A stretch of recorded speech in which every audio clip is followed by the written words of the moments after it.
Voici un fait incontestable. Entrez dans presque n'importe quel hôtel du monde, à New York, Londres, Toronto ou Sydney. Prenez l'ascenseur et appuyez sur le bouton du 13 et étage. Impossible. Il n'existe pas, du moins pas sous le numéro 13. L'immeuble possède toujours cet étage. Le béton est toujours là. La plomberie y passe. Des gens y dorment.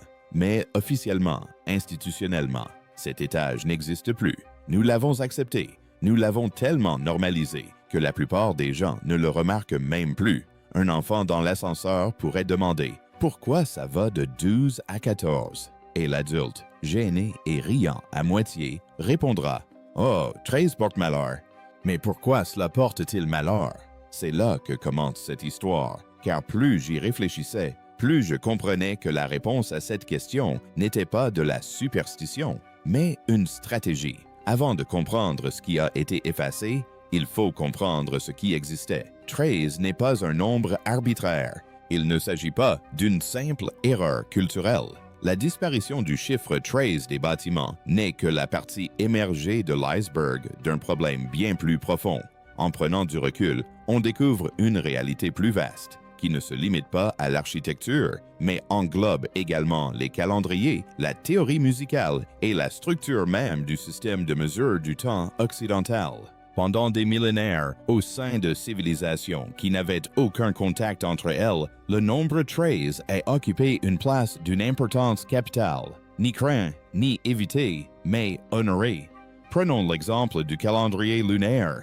La Lune effectue environ 13 cycles complets au cours d'une année solaire. 13, ni 12, ni 14. 13 mois lunaires s'intègrent bien plus naturellement dans une année que 12. Et pourtant, la quasi-totalité des systèmes de mesure du temps dominants aujourd'hui sont construits autour de 12 mois. Nous avons des mois de 30. Et 31 jours précisément parce qu'il a fallu forcer les calculs pour que 12 mois fonctionnent. Février est là. Maladroit, tronqué, un bricolage, la cicatrice arithmétique d'une tentative forcée d'imposer un système à 12 mois à une réalité à 13 mois. Les Mayas utilisaient le chiffre 13 comme unité fondamentale de leur calendrier sacré. Le Tzolk'in, un cycle de 260 jours construit sur 13 nombres répartis en 20 signes diurnes, n'était pas un simple ornement, mais bien un outil astronomique. Il s'agissait d'un système de mesure du temps d'une précision extraordinaire. Quand on sait que les Tzolk'in prédisaient avec exactitude les cycles de Vénus, les passages du Soleil au zénith et les saisons des éclipses, on est en droit de se demander pourquoi une civilisation d'une telle sophistication mathématique aurait choisi 13 comme unité de base si ce nombre n'était pas tout à fait pertinent. Les Aztèques, les Égyptiens, les anciens Celtes, les Vikings, les peuples autochtones d'Amérique du Nord, 13 lunes, 13 cycles, 13 nœuds sur la carapace de la tortue, utilisés dans plusieurs traditions amérindiennes pour compter l'année lunaire. Le schéma se répète avec une précision troublante. Je vous invite à réfléchir à ce qu'il faut pour retirer un chiffre d'un immeuble. Non pas un seul immeuble, ni une seule ville, mais des milliers, des dizaines de milliers d'immeubles. Hôtels, hôpitaux, immeubles de bureaux, aéroports, tous suivent la même convention. Tous sautent le même nombre simultanément, de manière constante dans différents pays, avec différentes langues et cultures. Et voici le plus étrange. Aucun décret officiel n'a été publié. Aucune loi n'oblige les immeubles à ne pas avoir de 13 et étages. Aucune norme architecturale internationale. Aucun document signé. Le silence complice était assourdissant. On nous explique que cela s'est fait spontanément, que des constructeurs, des architectes, des directeurs d'hôtels, chacun à son tour, ont décidé, indépendamment, en se basant sur une superstition populaire, de renuméroter leurs étages. Cela soulève une question simple, mais cruciale. Dans l'histoire, quelle superstition a déjà engendré un changement de comportement aussi standardisé, coordonné et durable sans l'intervention d'une force organisatrice? Prenons l'exemple des sièges d'avion. De nombreuses compagnies aériennes suppriment complètement la rangée 13. Officiellement, l'explication est le confort des passagers. Personne ne voudrait s'asseoir là. Mais cet argument ne tient pas. car ces mêmes compagnies aériennes placent les passagers au milieu, réduisent l'espace pour les jambes, font payer l'eau et entassent régulièrement des gens dans des tubes en aluminium avec le même confort que pour le transport de bétail. Leur objectif n'est pas le confort, mais autre chose. Aéroport, Formule 1. Pendant des années, aucune voiture n'a arboré le numéro 13. La saison 1976 est particulièrement frappante pour qui y regarde de plus près. En NASCAR, il y a eu de longues périodes où le numéro 13 était tout simplement absent du calendrier, non pas retiré en hommage à un grand pilote ni réservé à un sponsor, mais tout simplement absent, comme si le nombre lui-même avait été discrètement emporté par la porte de derrière, sous le regard de tous. Le schéma se répète, s'accumule, et c'est à ce moment que la superstition cesse d'être une explication pour devenir un symptôme. Approfondissons le sujet. Les anciens Égyptiens reconnaissaient 13 étapes dans le voyage de l'âme vers l'ascension spirituelle. 13 et non 12 ou 10. Leur cadre cosmologique, les mystères d'Osiris, comprenait une 13e composante représentant la transformation, le seuil entre les états d'être. Le 13 était le moment du devenir. Dans la cosmologie sumérienne, l'une des plus anciennes civilisations lettrées connues, des tablettes découvertes en Mésopotamie antique faisaient référence à des systèmes numériques qui considéraient le 13 comme un point de pivot cosmique, le nombre auquel les cycles s'achevaient et se renouvelaient. Ces tablettes sont antérieures à l'Ancien Testament, antérieures à la Grèce classique, et pourtant, leur cadre mathématique n'a été étudié que par de rares cercles universitaires.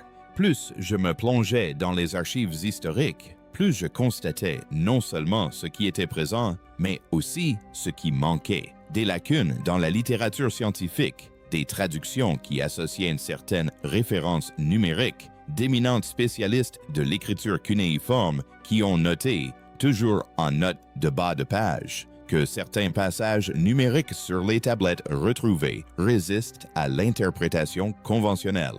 Qu'est-ce que cela signifie? Cela signifie que les nombres ne correspondent pas au système que nous utilisons pour les déchiffrer.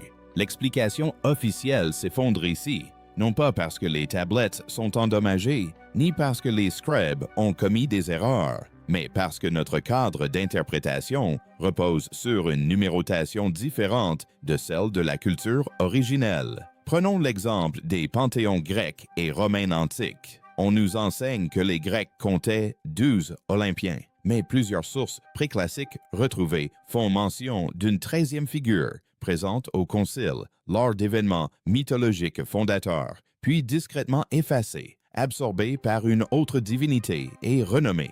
Le consensus scientifique considère cela comme une évolution mythologique, mais et s'il s'agissait d'une révision? Et si quelqu'un avait décidé à un moment donné que 12 était un nombre plus simple et plus facile à gérer et avait supprimé le 13? Ni addition, ni révision, ni dérive mythologique naturelle. Une suppression. Avez-vous vous-même remarqué quelque chose de similaire? J'aimerais beaucoup connaître votre avis dans les commentaires ci-dessous. J'ai parlé à des architectes. J'ai parlé à des historiens des mathématiques. J'ai parlé à des anthropologues culturels qui étudient le symbolisme numérique. J'ai discuté avec des personnes qui ont consacré leur carrière à l'étude des liens entre les systèmes numériques et l'organisation sociale. Et dans presque tous les cas, la réponse aux questions concernant la suppression systématique du chiffre 13 des systèmes numériques modernes était la même. Une légère pause, un sourire en coin, puis un « Oh, ce n'est que de la superstition », suivi du passage au sujet suivant, comme si la question avait trouvé sa réponse, comme si la superstition était une explication et non une simple étiquette apposée à un phénomène inexpliqué. C'est là que je souhaite m'attarder, car c'est le fondement de tout le reste. Le calendrier sur 12 mois n'est pas naturel.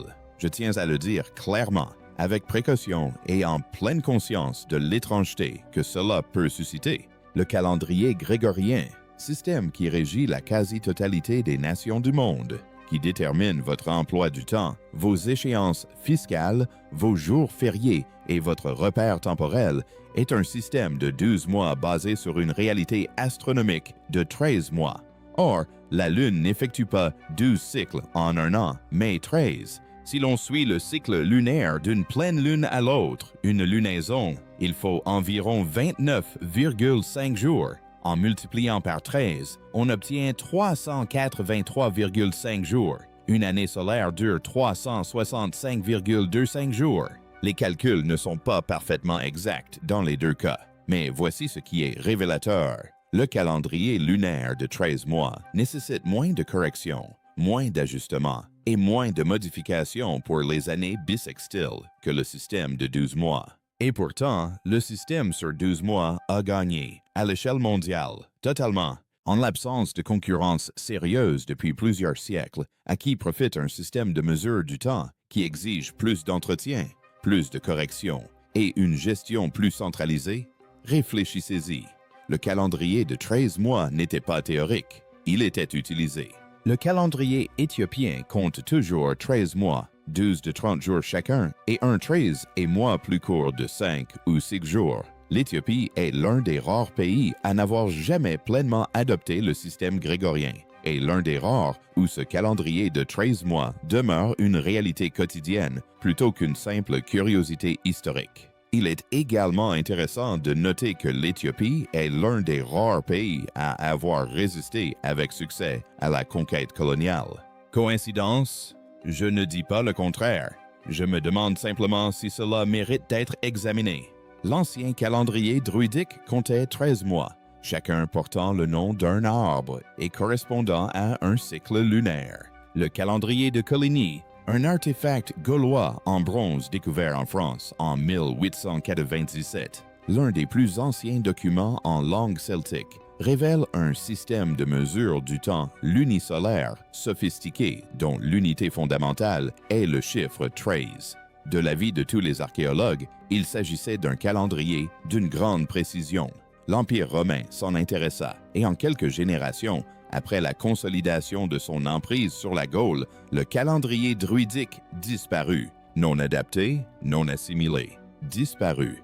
Mais si l'on remplace ce calendrier, si l'on impose 12 mois et que l'on explique que l'ancien système était primitif, païen, superstitieux, alors quelque chose d'intéressant se produit. Le nombre 13 devient étrange. Le 13 devient le nombre qui détonne. Celui qui n'apparaît ni sur l'horloge standard, ni sur le calendrier standard, ni dans le répertoire des bâtiments standards. Et l'esprit humain, extraordinairement sensible aux ruptures de schéma, commence à percevoir le 13 comme une anomalie. Non pas qu'il soit dangereux en raison d'une quelconque propriété intrinsèque, dangereux car conçu pour être en marge du système. La peur du 13 n'est pas une peur du nombre lui-même. Elle est la séquelle psychologique d'une exclusion systématique et délibérée, d'une aversion conditionnée, d'une absence orchestrée. Je souhaite maintenant aborder le mécanisme, car effacer un nombre de l'architecture est une chose, l'effacer de la conscience en est une autre. Et pour ce faire, il ne suffit pas de le supprimer. Il faut susciter la peur. Il faut s'emparer de quelque chose d'autrefois sacré et le rendre immoral, dangereux, maudit. L'origine la plus souvent citée de la malchance associée au 13 est la scène. 13 personnes à table, une trahison à venir. Mais voici un point rarement abordé. Le récit de la scène a été consigné et diffusé par des institutions qui, simultanément, remplaçaient les calendriers autochtones par le modèle romain de 12 mois. La même force institutionnelle qui a promu le calendrier de 12 mois est celle qui a codifié l'idée que le chiffre 13 porte malheur. Je n'établis pas de lien de causalité, je constate une corrélation. Je me demande simplement s'il est surprenant que le nombre qui menaçait le plus un système institutionnel basé sur le 12 soit celui qui s'est vu attribuer une symbolique funeste. La peur du 13 a même désormais un nom clinique. La triskaïdécaphobie.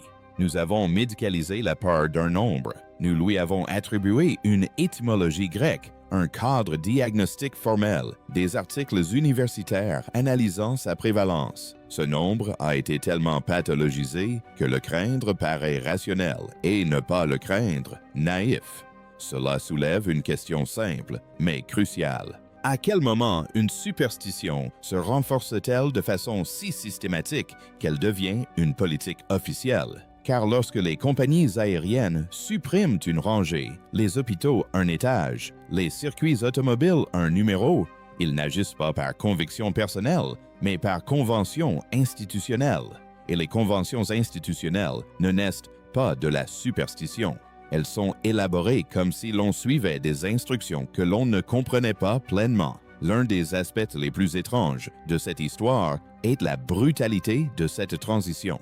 Les cultures qui utilisaient un système de mesure du temps à 13 chiffres depuis des générations, voire des millénaires, ont rapidement adopté ce nouveau système, avec une résistance remarquablement faible et peu documentée. Les traces historiques de cette transition sont rares, non pas parce qu'elle fut progressive et anodine, mais parce que la documentation elle-même semble avoir subi le même processus de réécriture que les calendriers. Le système calendaire aztèque fut documenté par les missionnaires espagnols immédiatement après la conquête. Ces mêmes missionnaires ont supervisé la destruction par le feu des codex aztèques, ces livres qui recelaient le savoir astronomique. Nous savons, grâce à leurs propres lettres, qu'ils brûlaient ce qu'ils appelaient les livres du diable. Nous savons que ces livres contenaient des informations calendaires et astronomiques, mais nous ignorons leur contenu exact, car ils n'existent plus, ni perdus à jamais, ni endommagés par les intempéries ou la guerre.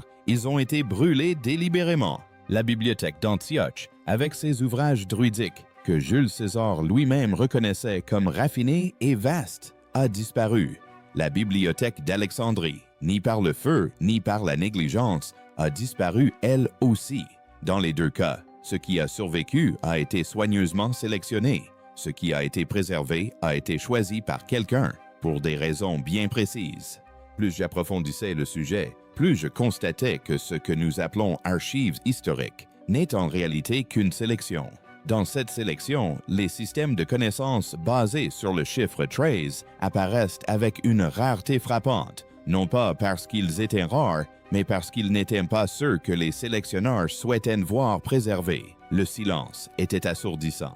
Voici ce qui me revient sans cesse à l'esprit. Un nombre ne disparaît pas par hasard. Un système de mesure du temps n'est pas remplacé à l'échelle mondiale par coïncidence. Une superstition n'acquiert pas de cohérence architecturale et institutionnelle sans organisation. Ce à quoi nous assistons lorsque nous observons la suppression systématique du chiffre 13 des étages, des calendriers, des rangées, des numéros de course, de la conscience culturelle, c'est à la standardisation de la perception elle-même, à l'imposition d'un cadre cognitif particulier.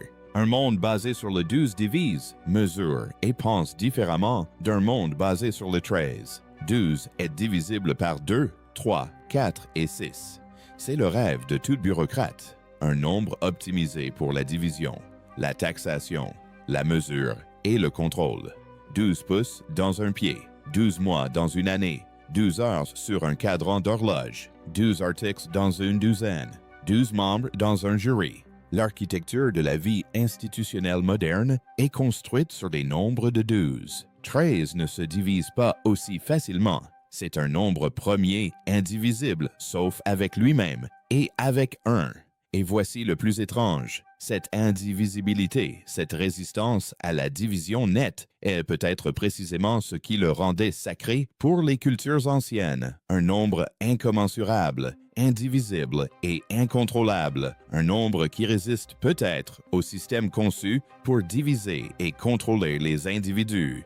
Je ne fais que des suppositions. Je tiens à le préciser. Mais la tendance observée entre ce qui a été effacé et ce qui a été mis en avant suggère non pas une dérive culturelle arbitraire, mais une préférence délibérée pour des systèmes permettant la gestion, la mesure et la standardisation au détriment de systèmes préservant des cycles plus anciens et plus organiques. Une fois qu'on l'a compris, on ne peut plus l'ignorer. Les traces demeurent comme toujours.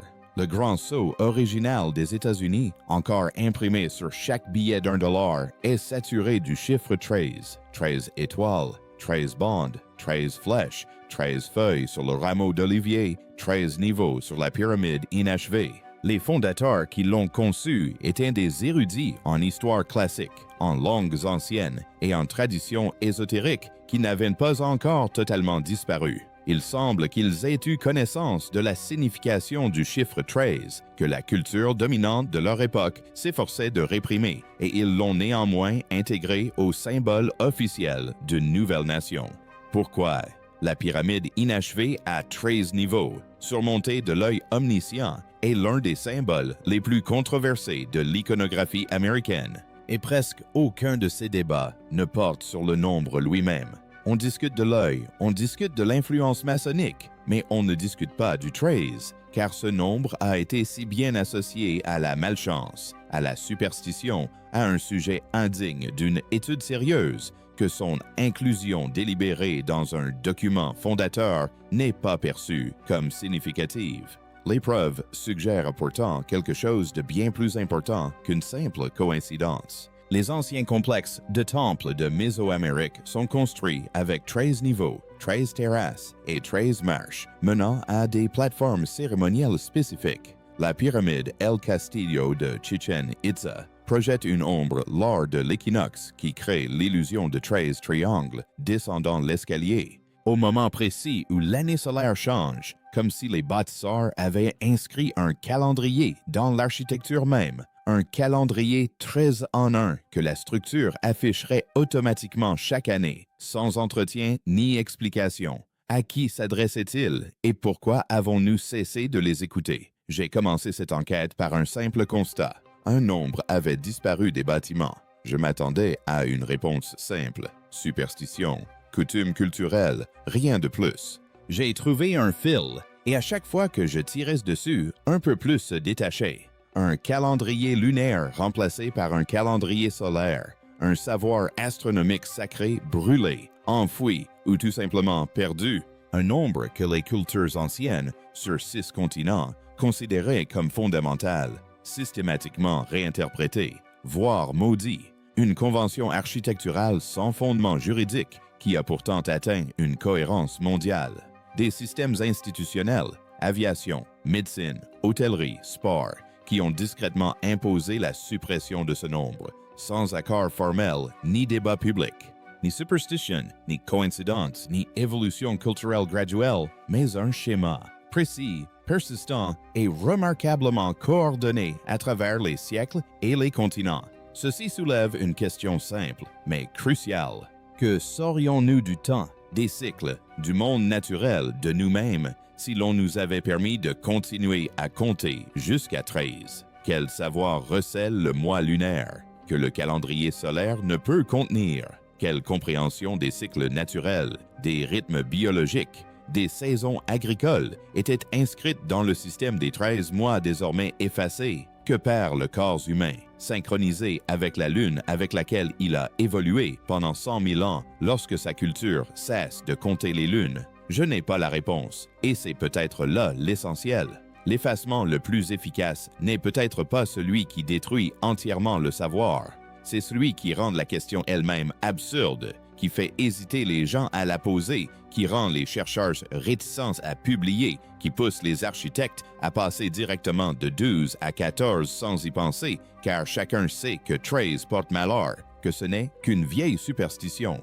Rien d'extraordinaire. L'explication officielle nous demande d'accepter que la disparition coordonnée, interculturelle et institutionnellement imposée d'un nombre ne soit que le fruit d'un folklore accumulé. Or, il me semble que cette explication exige plus de foi que l'alternative, à savoir que quelqu'un a compris, à un moment donné, que la manière dont une culture compte le temps façonne sa pensée, qu'un peuple synchronisé sur les cycles lunaires, sur des rythmes de 13 mois, sur le pool premier indivisible du monde naturel, est un peuple connecté à quelque chose qui résiste à toute manipulation et que le fait de le déconnecter du calendrier, du décompte, du nombre lui-même, n'était pas un hasard dans le projet de standardisation.